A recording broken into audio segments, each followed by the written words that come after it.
Good morning student. आज हम पढ़ेंगे स्पर्श भाग 1 का पार्ट 2 रहीम के दोहे। ठीक है, रहीम के दोहे इस पार्ट के कवि है रहीम जी। तो सबसे पहले हम रहीम के दोहे, रहीम के बारे में जीवन परिचय थोड़ा जान लेते हैं। रहीम का जन्म लाहौर में सन 1556 में हुआ था। इनका पूरा नाम अब्दुल रहीम खान खाना था। रहीम अरबी, फारसी, संस्कृत और हिंदी के अच्छे जानकार थे। इनकी नीतिपरक उक्तियों पर संस्कृत कवियों की स्पष्ट छाप परिलक्षित थी। इनकी भाषा शैली श्रृंगार, नीति और भक्ति से थी। रहीम बहुत लोकप्रिय कवि थे। वे नीतिपरक दोहे लिखते थे। इनकी रचनाएं हैं रहीम सतसई, सिंगार सतसई, मदनाष्टक, रास, पंचाध्यायी, रहीम, रत्नावली, बरवे आदि। अब इस पाठ की विचारधारा है। तो रहीम के नीतिपरक दोहे, जहाँ पर एक और पाठक को औरों के साथ कैसा बर्ताव करना चाहिए इसके बारे में बताया गया है। वही मानव मात्र को करनी और अकरनी यानी अच्छे विचार और बुरे विचार दोनों से अवगत कराया गया है। तो चलिए हम पाठ को पढ़ते हैं। रहीम जी यहाँ पर कह रहे हैं कि रहीमन धागा प्रेम का मत तोड़ो चटकाए, टूटे से फिर ना मिले, मिले गांठ पर जाए। हाँ, तो प्रस्तुत पंक्तियों में रहीम यह बताना चाह रहे हैं कि जो प्रेम का जो रिश्ता होता है वह बहुत ही नाजुक होता है। ठीक है, उसे कभी बीच से नहीं तोड़ना चाहिए। अर्थात जिस प्रकार एक धागा है, तो धागे को अगर बीच से तोड़ेंगे, फिर उस धागे को, दोनों धागों को आप जोड़ेंगे तो उसमें क्या पड़ जाती, गांठ पड़ जाती। उसी प्रकार प्रेम एक अनमोल रिश्ता होता है, उसमें भी अगर वो बहुत ही नाजुक होता है, अगर आप उसे थोड़ा सा भी खींचेंगे, तानेंगे, तो वह क्या हो जाएगा, टूट जाएगा और फिर उसमें गांठ पड़ जाएगी। ठीक है, फिर उस गांठ पर जाने के बाद आप कितना भी उसे सीधा करें, कितना भी उसे जोड़ने की कोशिश करें, परंतु वह गांठ कहीं नहीं जाएगा, वह गांठ रहेगा। इसी प्रकार प्रेम के रिश्ते में भी आपको बिल्कुल नाजुक तरीके से उसे व्यवहार करना चाहिए कभी भी रिश्ते में। ठीक है, क्योंकि रिश्ते बहुत नाजुक होते हैं। ठीक है, नेक्स्ट है रहीमन निजमन की बिथा मन ही राखो गोए, सुने अठिले ही लोग सब बाटी न लहे कोई। ठीक है, तो इन पंक्तियों में रहीम जी कह रहे हैं कि निज का अर्थ होता है अपना, और मन, बिथा यानी कष्ट।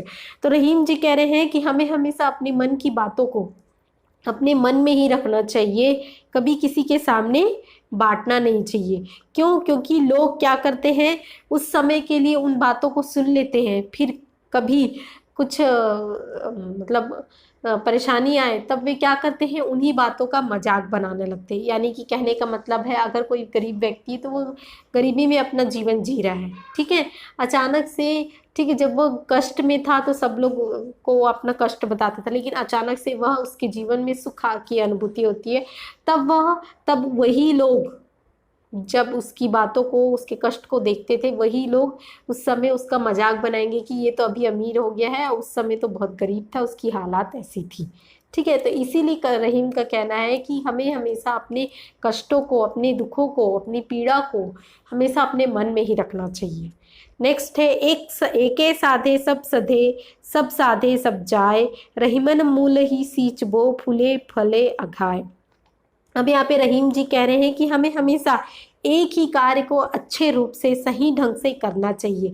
अगर आप एक साथ सभी कार्यों को करने लग जाएंगे तो वह कार्य क्या हो जाएगा, बिगड़ जाएगा। जिस प्रकार आप अगर एक फूल के एक पेड़ में नीचे से जड़ में पानी डालेंगे तो क्या होगा, वह नीचे से आएगा, ऊपर की ओर बढ़ने लगेगा और उसमें फूल, पत्तियां, फल, सभी प्रकार की उसमें मतलब एक वृक्ष की तरह, एक पौधे की तरह वह रूप लेगा।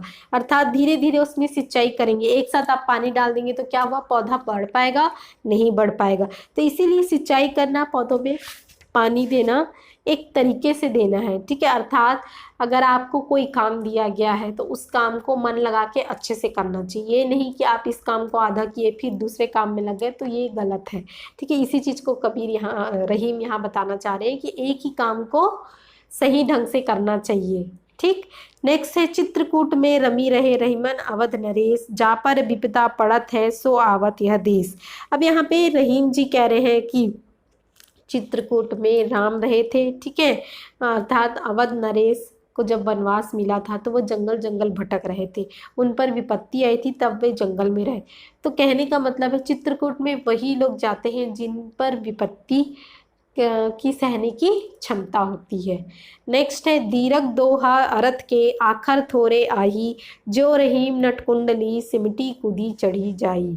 अब यहाँ पे रहीम जी बताना चाह रहे हैं कि दोहा, ठीक है, दोहा क्या होता है, दीर्घ दोहा।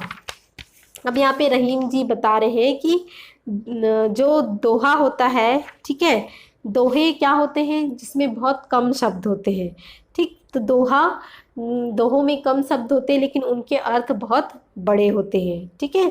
आखर थोड़े आही जो रही, अब यहाँ पे बताया गया कि दोहे छोटे होने के कारण, छोटे होने यानी उनकी पंक्तियां 2 लाइन की होते हैं दोहे, तो बहुत छोटे होते हैं लेकिन उनका अर्थ जब उन्हें उसी रूप में उसका अर्थ किया जाता है तो वह बहुत विस्तृत रूप में हो जाते हैं।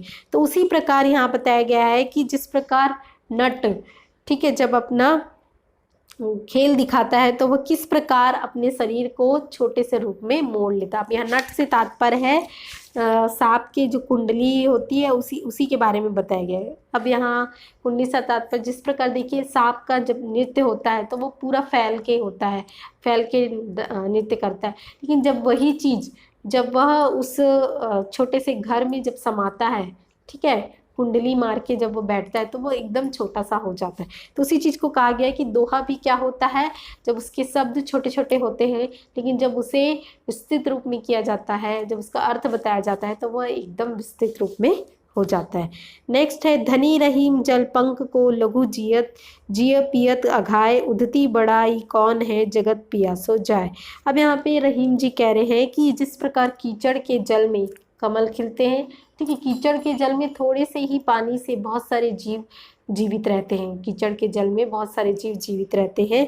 अब यहाँ बताए उस जल को पीकर वे जीवित रहते हैं, परंतु समुद्र, अब यहाँ उद्धति समुद्र बहुत बड़ा होता है, ठीक है, परंतु उसमें कोई भी जीव जो है जीवित नहीं रह पाता, अर्थात कोई भी जीव अपनी प्यास को नहीं बुझा पाता। अर्थात कहने का मतलब है कि कोई अगर चीज़ बड़ी है तो वहाँ पे छोटे चीज़ की उपेक्षा नहीं करनी चाहिए, ठीक है।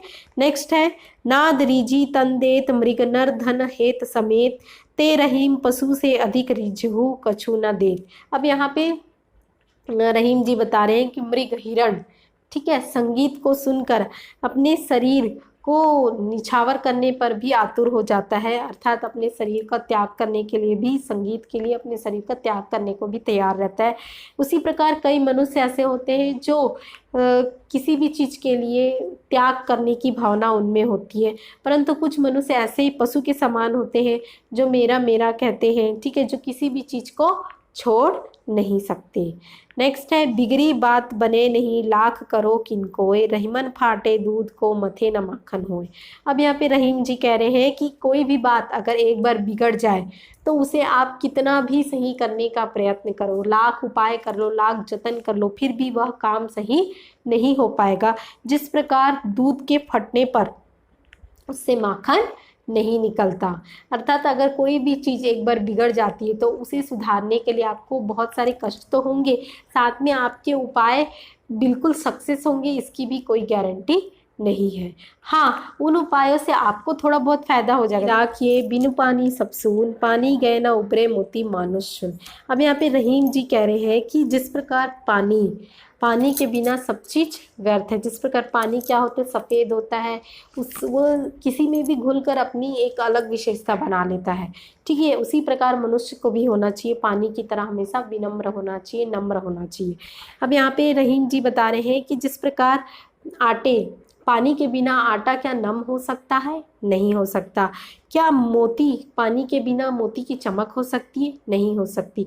उसी प्रकार मनुष्य को भी पानी के समान विनम्र होना चाहिए, उस तो विनम्रता से ही उसकी सुंदरता झलकती है। नेक्स्ट है रहीमन देखी बड़ेन को लघु न दीजिए डारी, जहाँ काम आवे सुई कहाँ करे तरवारी। अब यहाँ पे रहीम जी कह रहे हैं कि हमें किसी भी बड़ी वस्तु को देखकर लघु यानी छोटी वस्तु की उपेक्षा नहीं करनी चाहिए। जिस प्रकार एक सुई होता है, जहाँ पे सुई का उपयोग होता है, अगर वहाँ पे आप तलवार से काम करेंगे तो वह काम नहीं बनेगा। अगर आपको सिलाई करना है तो आप तलवार का प्रयोग करेंगे तो वह नहीं होगा, सिलाई सुई से ही हो पाएगी। इसीलिए हर एक वस्तु की अपनी उपयोगिता है, चाहे वो वस्तु बड़ी हो चाहे वो वस्तु छोटी हो। नेक्स्ट है, रहीमन निज संपत्ति बिना कोऊ न बिपति सहाय, बिन पानी जो जलज को नहीं रवि सके बचाए।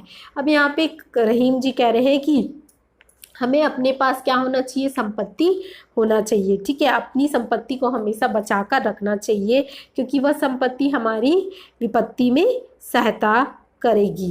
को न विपत्ति सहाय, ठीक है, विपत्ति में हमें हमारी अपनी संपत्ति ही सहायता करेगी। बिन पानी जो जलज को नहीं रवि सके बचाए। जिस प्रकार जो कमल होता है, ठीक है, अगर उसे पानी नहीं दिया जाएगा तो सूर्य भी उसे प्रकाश से नहीं बचा पाएगा।